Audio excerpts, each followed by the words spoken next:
আপনারা এখন আমার হাতে যে পাখিটা দেখতে পাইতেছেন ডায়মন্ড ডাব, সেটা একটা ফিমেল পাখি। ফিমেল পাখির পরিচয়টা দেওয়ার মধ্যে হচ্ছে যে ওদের চোখের রিংটা, ওদের মেন পরিচয় হচ্ছে চোখের রিং। হাতের পাক, ঠ্যাঙের পশম বা কোনো অন্য কোনো জিনিস দেখে আপনারা এটা বুঝতে পারবেন না এটা ছেলে না মেয়ে। এটার মেন চিনার এক নম্বর পরিচয় হয়েছে ওদের যে চোখের রিংটা আছে সেটা। মেয়ে পাখিটার ছোটো রিংটা একটু ছোট থাকে, আর ছেলে পাখির রিংটা একটু বড় থাকে। চলেন ছেলে পাখিটা আপনাদেরকে দেখাই। এই আমার হাতে যেটা দেখতে পাইতেছেন এটা হচ্ছে একটা ছেলে পাখি, যেটাকে বলা হয় মেল।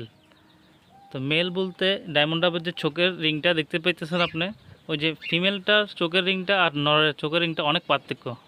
যেরকম ফিমেলের চোখের রিংটা ছিল অনেকটাই ছোট আকৃতির আর এমন একটু হালকা গাঢ়, আর নরের চোখের একটা দেখেন অনেকটাই মোটা আর চোখের রংটা অনেকটা গাঢ়। তো এই দুইটা দেখেই আপনার ছেলে মেয়ে চেনার পরিচয়টা পাবেন। দেখুন কতটাই অ্যাক্টিভ থাকে ছেলেটা, আপনার চোখের রিংটা দেখলে বোঝা যায়। চলুন সেটা যদি বুঝতে না পারেন একটা ছবি দেখায় আপনাদেরকে। ছবিতে দেখেন একটা ছেলে